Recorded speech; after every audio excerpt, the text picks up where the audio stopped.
예, 시청자 여러분 안녕하십니까? 안녕하세요. 예, 마음 공부하는 소울 닥터 김석범 원장님 나오셨습니다. 네. 예, 원장님 안녕하십니까? 네. 뭐 세상이 참 소란한데요. 예. 그 일본이 예. 한국에 예. 그 반도체 디스플레이 스마트폰에 예. 흔히 그게 소재라 그러죠, 그죠? 예. 그런 걸 예. 일본이 원래 부품 소재 산업이 세계적으로 뛰어나지 않습니까? 세계 최강국이죠. 그런데 그런 어떤 부품 소재 산업이 우리는 저게 막 큰 대기업이라 생각하는데 그게 아니라 일본에는 중소기업이 예. 예. 수십 년간의 기술을 통해서 그것만 판 거지 한 구멍만. 예, 그래서 일본에는 보면 중소기업에서 노벨 무슨 뭐 화학상 이런 거 예, 받은 예. 사람도 있지 않습니까? 예, 예. 그러니까 이제 그런 걸 가지고 엄청난 독보적인 네. 예, 기술을 확보해서 그러니까 일본 같은 경우는 가업이 뭐 몇백 년이 이어지고 그런 식당도 장인 정신 그러니까, 있잖아요. 그 장인 정신 어떤 자기가 맡은 분야는 어떻게든 최고가 되는 방향으로 계속 밀어붙이는 힘들이 존재해서 그 세계 부품 산업을 핵심 부품들을 다 장악하고 있는 것 같아요.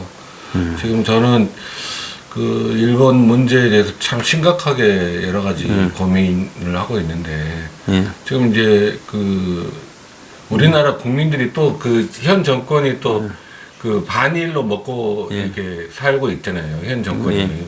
그리고 친중하면서 반일을 해서 한미일 삼각동맹을 와해시켜 나가는 전략을 취하고 있는데 지금 또 일본 그 제품 불매운동을 인터넷으로 한다고 하는 그룹도 결국은 그 문파 그룹일 가능성이 높다고 저는 생각을 해요. 거기에 현혹되지 마시고 그리고 지금 우리나라의 경제 구조로는 뭐 그 무역 전쟁이라는 전쟁에 갈 수도 없는 상태거든요. 우리가 맞대응할 수 있는 게 별로 없고 그 지금 현재 제일 중요한 그 기본 국제적인 조약을 깨버린 우리나라 쪽에서 깨버린 상태이기 때문에 한일 그 협정이 국제 조약 아닙니까? 국제법이 그렇죠. 법에 해당되고 근데 그거를 그 국내 판결로 그렇게 그 일본 기업을 전범 기업으로 몰아붙이면서 거기에 배상을 하라고 이렇게 하는 그런 것들은 국제적으로 인정받을 수 없는 일이거든요. 근데 거기 일부러 그런 측면도 있었을 거예요. 이 현 정권이 제 생각에는 반일 감정을 키워서 자기네들이 그 정치적으로 득을 보는. 근데 정치적으로는 현 정권이 득을 볼지는 모르지만 국민들에게는 당장 경제적인 피해로 돌아올 겁니다. 자, 그 맞습니다. 네. 예. 네. 그래서 여기서 하나 보면 일부러 내년 총선을 겨냥해서 나라 경제가 죽든 말든 네. 반일 감정을 가지고 일본의 그 경제적인 보복에 네. 한국 경제가 피해를 봤다. 어차피 네. 이 사람들은 경제는 포기하는 사람들 아니에요. 네. 그러니까 어디든 책임도 전가하고 네. 또 그러면서 마치 그 내년 총선을 네. 어떤 그 감정을 한 대로 모을 수 있는 대상이 필요한데 네. 아베가 이렇게 하니까 네. 이게 당황하는 게 아니라 네. 좋아하는 느낌. 아주 좋아하는 느낌이 들고 네. 전혀 이 부분을 가지고 대책을 빨리 마련하거나 수습하려고 하는 모습이 예. 보이지가 않아요. 예. 그러니까 딱 제가 걱정이 되는 게 딱 두 가지가 걱정이 되더라고요. 저는 이제 지금 우리나라 부군을 좌지우지할 사안이 내년 총선이라고 생각하는데 내년 총선 전까지 만약에 한일 그 갈등이 점점 더 심해지고 또 게다가 또 김정은이 내년 3월이나 4월 달에 분명히 서울을 방문할 가능성이 아주 높다고 보는데 그렇게 돼버리면 총선 때 이게 어떻게 될지 우리나라가 어떻게 될지 너무 그 걱정이 앞서거든요. 그러니까 지금부터 우리 그 자유 우파 시민들은 그런데 현혹되지 않도록 지금부터 주변 사람들과 같이 이야기를 많이 나누시고 그 다음에 내년 3월이나 4월에 김정은이 답방하는 건 기정사실로 생각하시고 주변에 대처를 해야 될 거로 저는 생각이 들더라고요. 자, 이번에 그 판문점 쇼까지도 말씀을 했는데 저 뭐 지금 뭐 32시간의 기적이니 네. 무슨 뭐 트럼프가 어떻게 넘어가면 되냐 물어서 문이 손을 잡고 넘으면 된다는 등 너무나 빤한 거짓말을 네. 이거는 문 정권이 3월부터 기획한 내용이고 그렇죠. 이제 결정적으로 북을 설득해서 붙이게 된 거는 시진핑이 방북했을 네. 때고 그리고 미국하고 시진핑하고는 협의가 돼서 네. 트럼프가 1박 안 한다다가 1박으로 바꾸면서 네. 그때 이제 워싱턴 포스트에서 신문에 나고 네. 이러면서 다 준비가 돼서 된 건데 네. 트럼프나 문 입장에서는 이게 깜짝 쇼처럼 돼야 그렇죠. 이 쇼에 감동하는 몰래 스타일. 카메라 같은 네. 흥미를 불러일으킬 수 있으니까 네. 짠 거 아니겠습니까? 네. 근데 지금 더 이제 급한 거는 이 문제의 본질이 이제 지금 미국이 북한과 그 핵동결 네. 겉으로는 뭐 대량 살상무기 네. 네. WMD 네. 동결이라 말하지만 네. 핵동결을 하고 네. 그 다음에는 비핵화는 아주 그냥 멀리 네.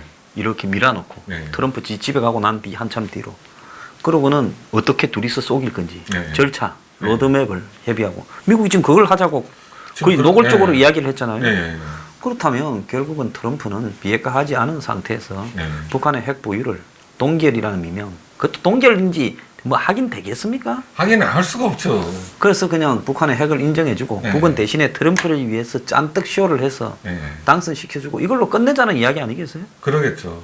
그리고 이제 그 경제 제재 해제 해주고 그러면- 종전선언이나 네. 평화협정이나 뭐 수교까지 가는 길을 밟자 이런 이야기겠죠. 그게 이제 우리 내년 총선이 여러 시민분들도 잘 아시겠지만 너무나 이 지금 이런 상황에서 너무너무나 중요한 거기 때문에 아무튼 지금 우리 앞날이 너무 이렇게 어둠 속으로 들어가고 있는데 참 우리 전부 정신을 바짝 차리고 행동하는 시민이 되어야 될 것 같습니다. 그래서 지금 미국의 트럼프는 원래 미국에 대해서 우리가 기대하고 있는 네. 동맹으로서 가치, 철학 이런 거하고는 아무 상관없이 전혀 상관없어요. 그냥 개인 그냥 장사치처럼 지금 임하고 있잖아요. 그러니까 북한은요. 그 제가 점점 확신이 드는 게 이 트럼프가 움직이는 방식은 자기의 뭐 철학이 있어서 움직이는 그런 분이 아니고 제가 옛날에 말씀드렸던 것처럼 전형적인 자기애적 인격 이 움직이는 방식 그대로 움직이는 느낌이 자꾸 들거든요. 그러니까 이게 이분이 움직이는 것들이 어느 정도 주변 그 참모들에 의해서 장기적인 로드맵이 있는 것처럼 순간순간 보여질 수 있지만 지금 결과적으로 나오는 것 보면 자기 자신의 그 이익만 눈앞의 이익만 항상 생각하고 행동하고 있거든요. 그러니까 우리 대한민국 국가 안보는 전혀 고려의 대상이 아닌 것 같아서 진짜로 심히 우려됩니다. 자, 그래서 지금 이 한국당에서 저렇게 쇼를 하고 이왕 쇼를 한 김에 그냥 이 쇼를 가지고 내년까지 몰고 가고 김은 지금 트럼프라는 사람이 있고 문이 있고 미중 무역 전쟁이 벌어질 때 북한이 또 찬스 아니겠어요? 그렇죠. 왜냐하면 트럼프는 김이 필요하고 그럼 이번에 보면 트럼프가 또 시진핑을 봐줬잖아요. 그렇죠. 물론 뭐 또 다른 물밑 거래도 있겠지만 미국에다가 명분은 북한 문제를 도와줬기 때문에 내가 봐줬다고. 사실은 중국과 트럼프 간에 물밑 거래에 있어 그럴 거라고 봅니다만 이러니까 둘 다가 북한이 필요한 게 트럼프도 북한이 필요하고 시진핑이 또 북한이 필요하고 그렇죠. 그런 거 아니겠습니까? 그러니까 우리가 전통적인 한미 가치를 가지고 트럼프를 비판하면 불편해하는 사람이 있는데 근데 지금 현재 트럼프가 벌이는 것은 전통적인 한미 가치에 한참 벗어난 거 아닙니까? 전혀 그 혈맹이라고 하는 그 같이 피를 나눈 동맹이라는 개념 자체가 트럼프한테는 없어요. 지금 당장 자기 표가 되느냐 안 되느냐만 생각하고 움직이는 걸로 보이거든요. 제가 봤을 때는. 자, 그래서 지금 저렇게 무리수를 이제 두고 있는데 오늘 뭐 여론조사 보면 그것도 사기겠지만은 국민의 무슨 63%가 뭐 찬성한다. 그러니까 그래서 저는 이제 내년 3월, 4월에 대한 대비를 철저히 해야 된다는 거죠. 그러니까 내년 3월, 4월에는 분명히 김정은이 서울 어떤 방식으로든 서울 답방으로 우리 대한민국을 흔들어 놓을 거예요. 그때 휘둘리지 않으려면 최대한 마치 그건 지금 이미 결정되어 있는 사실인 것으로 생각을 하시고 주변 분들을 설득을 하셔야 됩니다. 자, 그런 관점에서 봤을 때 문이 지금 여러 가지 부분에서 국민들을 속이고 있어요. 노인 네. 일자리를 뭐 몇십만 개를 앞당겨 집행해서 노인표를 땡겨 올라하고 네. 지금 선거에 혈안이 됐어요. 예, 예. 지금 가만히 보면 내년 총선 지면 정권 끝난다고 생각하고 목숨 걸고 덤비잖아요. 그러니까 두 선거를 앞둔 문재인 정권과 트럼프 정권이 그냥 선거를 위해서는 어떠한 방법도 다 사용하려고 하는 그런 상황인 것 같아요. 자, 그래서 권력을 진 사람은 목숨 걸고 덤비는데 네. 권력을 탈취해야 될 사람은 예, 예. 목숨이 아니라 아무것도 안 거는 것 같아요. 그래서 지금 저도 답답하고 우리 황 소장님도 답답하고 여기 우리 시청자분들도 답답하실 거예요. 그러니까 빨리 그 우파 그 정당인 자유한국당이 정신을 차려서 지금 현재 자유한국당이 야당의 핵이지 않습니까? 자유한국당이 투쟁을 선도를 해 나가야죠. 자꾸 뭐 오늘 또 그 이야기 나오는 게 자꾸 북한 문제 때문에 자꾸 휘둘리지 말고 자기 스스로 지금 이미 제기된 안건들이 있지 않습니까? 그 북한 정제유 밀수출해 준 거 그거를 가지고 국회에서 떠들어야죠. 그리고 또 지금 그 자꾸 목선 문제도 제대로 확인을 계속 정당 차원 내에서 어떤 식으로 진행되는 건지 그 부분에 대해서 더 정확하게 알아보고 또 지금 그 국가 안보가 많이 흔들리고 있는데 그런 부분들에 대해서 그 장병들의 상태가 어떤지 그런 것도 다 파악하고 그래야 되는 거 아니에요? 야당에서. 아무튼 저는 지금 우리 황 소장님께서 말씀하신 그 대북한 석탄하고 석유 문제 그 문제를 철저히 국정조사 그다음에 저기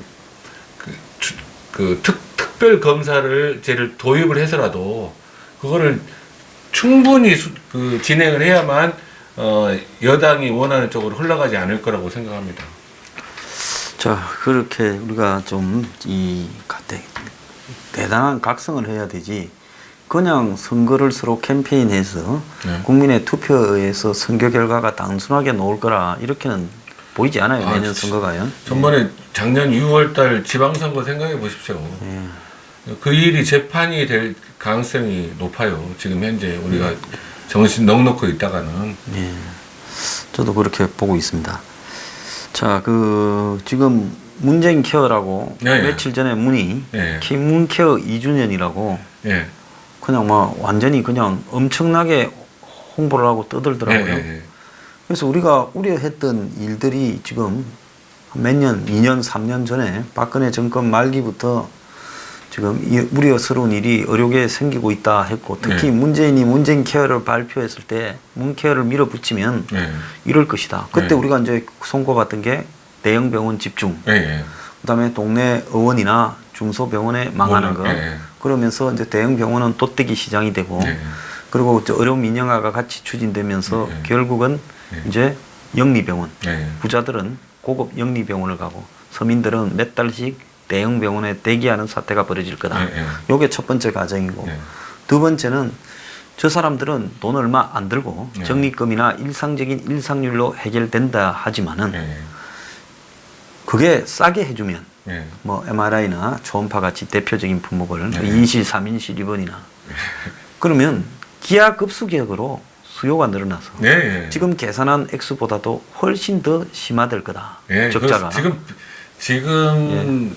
지금 현재 그 우리 국민들이 피부에 와닿지 않겠지만 지금 대학병원 MRI를 찍으려고 새벽 4시부터 MRI를 돌리고 있거든요. 그러니까 새벽 4시부터 MRI를 돌리는 상황인데 근데도 응급하게 찍어야 될 환자들을 시간 잡기가 너무 힘든 거예요. 그러니까 지금 대학병원이나 이런데 이제 뭐 이 진료나 입원을 갖다 하려면 몇 달씩 기다리는 일이 지금 벌어지고 있지 않습니까? 그래서 집중률이 건 69%까지 갔더만요. 자, 지방에서도 그 지방 대학병원들에서도 그 암 수술이라든지 뭐 이런 것들 것들을 다 할 수 있음에도 불구하고 전부 다 서울로 서울 와버려요. 5대 병원으로. 예, 예. 자, 그런 일이 지금 벌어지고 있고, 그 다음에 의료보험 재정이 고갈되고, 예, 예. 또 의료보험료가 엄청나게 오를 거라 했잖아요. 예, 예. 지금 보면 앞으로 4, 5년 안에 보험료가 한 8%, 소득의 8%. 그러니까 또 다른 세금이 하나 더 생기는 거죠. 예, 예. 상상 초월의 사태가 벌어질 겁니다. 자, 그런데 문은 3,600만 명이 2조 2천억의 혜택을 받다는데, 예, 예. 근데 하나 이해가 안 가는 거는 문이 들어오고 2년 동안에 2조 2천억의 혜택을 받으면 예, 예. 돈이 고갈된 거는 2조 2천만 있어야 될 건데, 예, 예. 적립금 중에. 예, 예. 그게 아니고 확 줄어들었잖아요. 그래서 그러면 돈이 나머지는 어디로 갔을까 하는 게 대해서 아무튼 그거는 저도 잘 모르겠지만 의료 수요가 더 늘어나서 그랬을 가능성이 있겠죠. 예, 그래서 예, 예. 그러니까 새로 급여로 포함되지 않은 항목 중에 그 노령 인구가 늘어나면서 그 수요가 더 많아지면서 그렇게 됐을 가능성이 있는데 제일 큰 핵이 뭐 지금 의료보험 그 문재인 케어로 비급여를 급여화 시키는 부분도 문제지만 더 큰 문제는 우리 인구의 노령화거든요. 기하급수적으로 노인 인구가 늘어나고 있어요. 그럼 노인 인구가 늘어나면 어떻게 결과가 벌어집니까? 병원을 찾아가는 일이 더 훨씬 병원에서 치료할 일이 많아지고 병원 치료비가 늘어나게 돼 있어요. 그런데 이게 문재인 케어로 보험이 안 돼도 될 것까지 포함을 해버리게 되면 그걸 감당을 못하게 돼버리는 거예요. 그 일본의 경우에 보면 한국보다 한 20년 이상 앞서서 예, 예. 이 초고령화가 지금 상당히 네. 깊숙하게 진전이 되고 네. 인구가 이제 역력하게 줄어들고 있고 네. 노령 인구가 엄청나게 늘어났잖아요. 예, 예, 그렇죠. 복지 비용의 80%가 노인이 의료 예, 예. 이 지원에 들어간다. 복지 비용의 80%가. 그러니까 일본은 아무리 복지 비용을 책정해봤자 그게 전부 다 노인들 아, 이 예. 의료 문제 뒤치다거리에 들어간다는. 그러니까 다른 복지는 생각을 못하는. 제가 친구하고 의사인 친구하고 이런 이야기를 한 적이 있었어요. 지금 현재 노인들이 아마 우리나라 역사상 앞으로도 그렇고 제일 좋은 의료 혜택을 받고 있는 분일 것이다. 그렇죠. 왜냐하면 미래의 노인이 될 세대들은 쉽게 병원을 갈 수 없이 병원 체계가 이미 붕괴돼 버려서 그렇게 못 가게 되는 상황이 올 거고, 지금은 자기가 원하는 병원을 자기 마음대로 갈 수 있잖아요. 그렇죠. 횟수의 제한도 없이 단계적으로 뭐 1차, 2차, 3차 거쳐야 되는 것도 아주 단순화되어 있기 때문에 누구나 쉽게 갈 수 있잖아요.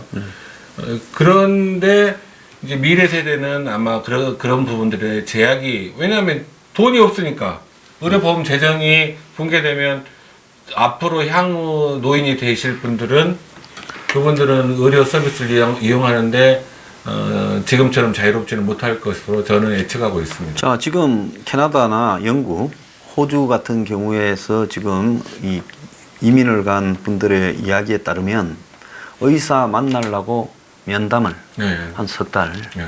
하고 만나면 의사가 별말 하지도 안 하고 네. 그 다음에 또 암 같은 경우에 또 몇 가지 테스트를 하려면 또 기다려야 되고 네. 그래서 어떤 암 환자는 대기하다가 죽어버리기도 하고 그 한국에 오잖아요. 그래서 교민들이 전부 이제 한국에 와서 네. 치료를 하고 이제 이렇게 한다라고 네. 하고 있고 영국도 또 비슷한 네. 영국은 의사가 경무에 하도 많은 영국이 내셔널 헬스케어라고 네. 지금 한국의 김용희 네. 지금 의료공단 이사장 네. 저 사람이 그 영국에 그렇죠. 가서 유학해갖고 의료보건 네. 그 이 과정을 공부한 사람이죠. 네. 그러니까 저 사람이 지금 영국식 의료 시스템을 네. 문재인한테 이야기한 거 아닙니까? 그거를 그러니까 의약분업 이후로 모든 그 영국식 의료제도의 도입은 다 김용익 사단에 의해서 이루어진 예, 거거든요. 거기에 사단이 있죠. 네. 저도 옛날에 같이 한국의 의료복지제도를 만드는데 네. 초창기에 뭐 저희들은 이 직장 그리고 지역 의료를 통합하는 부분, 네. 의료 그 국민건강보험공단 설립하는 부분 예. 그런 데까지만 일을 했기 때문에 저는 뭐 이 기존의 배들을 만드는 일을 할 때 그때 저 양반이 옆에 네. 있어서 같이 일을 좀 했었어요. 네. 그래서 김용익이 이제 그 주체라고 봐야 될 겁니다. 그렇죠. 의료 분야에는 문한테는 김용익이다. 네, 그렇죠. 그런데 이제 저기서 기본적으로 하는 거는 영국식인데, 네. 근데 영국식 지금 내셔널 헬스케어라고 네. 부르는 요람에서 무덤까지라는 네. 그게 한때는 칭송을 받았지만 사회주의를 막기 위한 네. 서구식 복지제도라고 우리 어릴 때 교과서에서 그렇게 네, 배웠지 그렇죠. 않습니까? 네. 근데 지금은 뭐냐? 비효율의 극치잖아요. 그렇죠. 그래서 영국의 부자들은 한 15% 20% 안에 든 사람들은 전부 영리병원 영리보험 가서 받고 네. 없는 사람들은 한참 기다렸다가 하는데 의사들이 보니까 파키스탄 사람, 네, 인도 뭐 사람. 인도 사람, 네. 뭐 아프리카 사람 네. 이런 영국의 구식민지에서 공부 좀 잘했던 학생들이 다 하고 네. 영국에는 그냥 이 백인 오리지널 영국 의사들은 다 영리병원에서. 영리병원으로 가거나 네. 뭐 미국으로 가버리든가 그렇죠. 그렇게 해버리더라고요. 네. 예. 그래서 영국의 이 내셔널 헬스케어가 질이나 질적 수준이나 뭐 어떤 여러 가지 치료 수준이 굉장하게 떨어져 버려서 있지 않습니까? 네, 그렇죠. 그리고 뭐냐면 급하게 뭔가를 검사를 하고 해야 될 일이 있으면 내셔널 헬스케어를 통하는 게 아니라 영리병원을 가는 거죠. 가야 거기서 빨리 네, 처리가 되니까. 빨리 처리되고 빨리 검사 결과를 예. 확인할 수 있고. 그 반면에 또 미국 같은 경우에는 뭐 오바마 케어라 해서 오바마가 뭐 그 의료보험 국민 의료보험을 할라 했지만은 그게 네. 또 트럼프한테 와가 자영업자 비용 예. 이런 부분 때문에 또 붕괴되면서 네. 지금 혼란에 빠져 있지 않습니까? 근데 거기에 보면 어마어마하더만요. 의료보험료가. 자영업자가 의료보험료를 내면 150만 원, 그럼 150만 원, 예, 200만 원 예, 예. 뭐 이렇게 내야 돼요. 예, 예. 그다음에 직장 다니는 동안에 의료보험이 되다가 예. 직장에 쫓겨나면 보험이 끊기잖아요. 그게 제일 문제죠. 우리가 영화 보면 의료보험 끊겼다 하는 걱정하는 게 굉장히 네. 많이 나오잖아요. 그러니까 완전히 저소득층인 이제 메디케이드라고 네. 해갖고 도움받고 노령층이나 참전용사는 메디케어로 받지만 네, 네. 그 나머지 어중간한 사람은 직장 쫓겨나면 의료보험이 끊겨버리면 미국의 암 환자 중에 연 한 3, 4만 명이 수술도 못하고 죽는다는 돈 의료비용 때문에. 그러니까 그 웬만한 상처 난 거는 병원을 아예 가지를 못하더라고요. 미국. 예, 그렇죠. 예. 네. 그래서 미국에 우리가 영화 보면 맞아서 응급실로 들어가거나 다쳐서 간 사람들요. 그까지만 본 건데, 그 다음에는 영화에는 안 나오지요. 네. 청구서가 몇백은 기본이고 몇 천씩 나와요. 예. 의료보험. 그러니까 뭐냐면 뭐 3일 입원했는데 1억 나오고 뭐 이런 식입니다. 그러니까 의료보험이 없으면 죽어라는 소리죠. 그래서 미국에는 의료보험이 없는 어중간한 중산층이나 서민들은 직장에 의료보험이 끊겨버리면 그 순간에 그냥 그렇죠. 죽어야 된다. 그래서 미국의 빈곤층이 된 사람은 다수가 예. 의료 비용을 감당 못해가 가족들 중에 네. 누구 한 명이 보험이 안 되고 네. 의료 비용을 감당 못해가 그놈 뒤치다거리 하다가 집 팔고 길바닥에 나앉는 사람이 한둘이 아니거든요. 그럴 거예요. 어마어마해요. 의료비 비싼 게 미국 같은 거. 그게 이제 예. 보험회사 예. 또 각종 뭐 병원 예. 거기에 또 중간에 코디네이터 네. 이런 부분의 비리들이 누적되고 비효율이 누적돼서 네. 미국식의 지금 굉장히 비효율적인 제도를 그렇죠. 만들었잖아요. 예, 예. 그러면 그런 부분들을 이 한국 국민들이 세계에서 저도 예를 만드는데 들었어요. 일조를 했지만은 환자 입장에서 봤을 때는 이렇게 금방 가서 병원에 집에서 나가면 5분 안에 10분 안에 내 병원을 찾아가고 그다음에 온갖 치료를 다 이렇게 싼 가격으로 받을 수 있는 나라는 전 세계에 한국밖에 없다. 네, 그렇습니다. 지금 베트남이나 중국보다 우리나라 GDP가 더 높은데도 불구하고 의료 수가는 중국이나 베트남이 더 비싸요. 그러니까 상상을 초월하는 지금 현재 의료 천국에서 살고 계시다고 생각하시면 됩니다. 그리고 더더구나 또 치료비가 1년에 1인당 뭐 200만 원인가 본인 부담금이 200만 원이 넘어가면 다 그거 국민건강보험에서 다 대주잖아요. 그리고 심지어는 그 의료보호라고 그러죠. 의료수급자, 기초의료수급자. 제가 전번에도 말씀드렸잖아요. 기초의료수급자가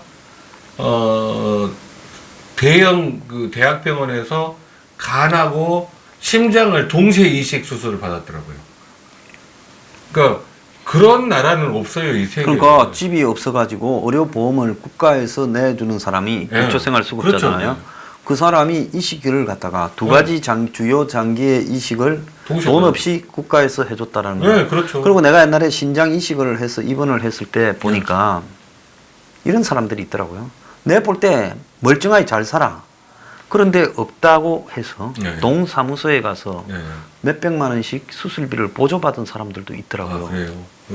내가 그걸 보면서 참 이게 정말로 문제구나 네. 그런 생각을 했어요. 그런 정도로 되어 있는데 지금 현재 옛날에 한 2, 3년 전에 이 뉴스 브리핑에서 했던 대로 다 망해가고 있지 않습니까? 네. 그런데 의사들은 처음부터 문재인 때 목숨 걸고 싸우지. 와, 이제 단식을 하니 저 난리를 치고 있어요. 그러니까 처음부터 계속 이게 전번에 문재인 케어 이야기 나왔을 때도 그 투쟁 이야기가 나와서 계속 그랬지만 문제는 지금 현재 그 의사들의 상황에 문제가 있습니다. 의사들의 상황이 투쟁 동력이 안 모이니까. 내부 분열돼 있어요. 그러니까 이제 대형 병원 의사, 뭐 대학병원 의사. 제가 내부적인 문제를 설명을 드리면 대학병원 의사하고 개원한 의사도 분열돼 있지만 그것보다 더 중요한 거는 각 과별로 그러네. 성형외과나 이런 의사들은 데모할 이유가 전혀 없지. 예. 각 과별로 다 이해관계가 틀려요. 그러니까 과가 제가 세보진 않았는데 20개 이상 될걸요. 네, 그러겠죠. 그 과별로 이해관계가 다 틀리기 때문에 공통의 투쟁 목표를 세우고 같이 임해 나가는 게 쉽지가 않고 또 중소병원 입장이 틀리고 의원 입장이 틀리고 이런 게 다 나눠져 있어요. 그러니까 약사들은 거의 그 같은 업종이잖아요. 이해관계가. 예. 네. 그런 부분들이 있어서 문제가 있는데 전번에 의약분업 당시에 투쟁할 당시에는 의사들이 굉장히 이렇게 위기를 몸으로 느끼면서 그때 투쟁에 임했었는데 그때 투쟁에서 결과물이 없었지 않습니까? 그러니까 지금 상당수의 사람들은 투쟁하면 뭐하냐 하는 사람들이 꽤 있고요. 그 다음에 어떻게든 이 상황에서 나만이라도 잘 살면 되는 거 아니냐 하고 그 같이 망해가는 쉽게 얘기하면 침몰하는 배 안에서 좀 더 자기는 더 높은 자리에 있다라고 착각하고 있는 사람들이 계시는 거죠. 같이 침몰하고 있는데 그래서 그 투쟁 동력을 모으기가 쉽지 않았던 측면이 있는데 지금 이제 최대집 회장이 지금이라도 그 위기의식을 느꼈다면 다행스럽게 생각합니다. 근데 투쟁 방법에 있어서는 좀 더 제 개인적인 생각으로는 우리 황 소장님께서 지적하셨듯이 거부 투쟁 같은 경우는 실제로 투쟁 성공할 가능성이 거의 없다고 봐요. 거의 없죠. 네. 그냥 말이만 내지르는 네. 거지. 그러니까 좀 회원들이 잘 따라올 수 있는 투쟁 방법을 모색해서 잘 진행을 해야 된다고 생각합니다. 자, 그런데 이 정권이 모든 분야를 자기들이 원하는 대로 하나씩 해체하고 그냥 밀어붙여서 밟아버리고 네. 가고 있는데 네. 제가 볼 때는 이 참 의사들이 이게 문제다. 그래서 차라리 작고 단단해야 투쟁을 더 잘하지. 네. 굉장히 산만하고 복잡한 이해관계를 가지고 의사라는 이름 하에 다 모여서 네. 이게 의사들이 투쟁도 제대로 안 되고 그러면서 지금 이번에 보면 처음에 문재인 케어를 그냥 오리지널로 반대한다고 가버렸으면 그렇죠. 오히려 일이 편할 건데 지금 보면 뭐 진료비나 수술비를 30% 올린다 이렇게 이야기를 하고 있거든요. 근데 그게 이제 진료비나 수술비를 올리는 게 30% 올리는 거는 지금 현재 제도 자체를 바꿔야 되거든요. 아니 그러니까 뭐냐면 우리 황 소장님께서 이야기하신 것처럼 전면적인 투쟁으로만이 바꿀 수가 있는 건데 그냥 대충 이렇게 그 정부랑 협상을 통해서는 불가능한 이야기예요. 왜냐하면 건정심에서 수가를 인정해야지. 하는데 네. 어떻게 협상을 통해서 그 진찰료를 30% 올릴 수 있겠습니까? 불가능하죠. 예, 그러니까 문정권이 지금 비용을 낮춰줬다고 그걸 갖고 근데 네. 만약 이걸 인정해주면 네. 올렸네? 그러면 전에보다 더 올랐는데 네. 무슨 필요 있어? 이렇게 될 거니 해줄 리가 없죠. 그렇죠. 그러니까 처음에 이게 문재인 케어 자체를 총체적으로 부정하면서 네. 이제 그 투쟁 속에서 의사들이 국민들에게 왜 문재인 케어를 부정하느냐라는 네. 부분을 한마디로 논리적으로 설명을 이렇게 해야죠. 설명하고 지지를 얻고 네. 그 지지를 얻는 속에서 지속되려면 좀 올려야 된다. 네. 양해를 해달라. 네. 이런 부분으로 접근을 해야 되는데 네. 문재인 케어 투쟁은 초기에 하는 둥 마는 둥 그냥 흉내만 네. 내버리고 그동안 안 하다가 이제 와서 이제 의료비 올리고 워낙 건보 네. 뭐 철회 투쟁을 하겠다 하면 이거는 의사들이 딱 고립되기 좋은 방향으로 지금 그렇죠. 가고 있다. 네. 예. 그런 상황입니다. 근데 아무튼 우리 시청자분들께서 아셔야 될 부분이 예. 그러니까 지금 의료 구조에서 의료 수가가 제가 아까 조금 전에 말씀드렸던 것처럼 중국이나 베트남보다 더 싸다고 제가 말씀드리지 않았습니까? 그런 상황이 계속 지속되는 가장 큰 이유가 건정심이라고 있습니다. 거기에서 사용자 단체, 공급자 단체, 그다음에 시민 가운데 정부 이렇게 세 측에서 나와서 아마 7명씩 한 파트에 있을 거예요. 그러면 각 분과별로 7명씩 나오면은 어떻게 됩니까? 공급자는 17이고 나머지 시민단체와 정부가 합치니까 14대 7이니까 뭐 수가 인상 하나마나 될 수가 없죠. 최저임금 인상하고 똑같은 계획이겠죠. 예. 그런 구조에 전 세계에서 그런 구조로 수가를 결정하는 나라는 우리나라밖에 없습니다.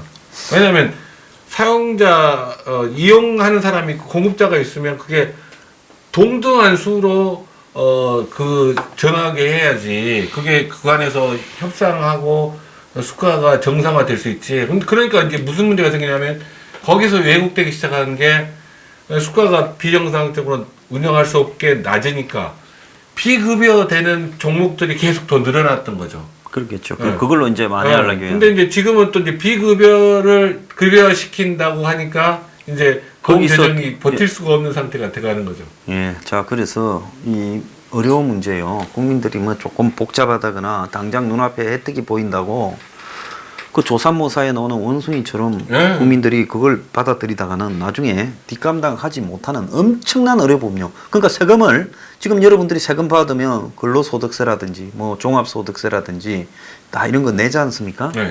그런데 앞으로 여러분들이 이제 의료세를 보험료 수준이 아니라 의료세를 내는 순간이 앞으로 불과 3, 4년 안에 올 수 있어요. 그러니까 그리고 또 한 가지는 보험 재정이 빵꾸 나기 시작하면 병원을 자유롭게 갈 수 없는 거를 차단할 제한을 하겠죠. 제한하는 것들도 나오게 될 겁니다. 그럼요.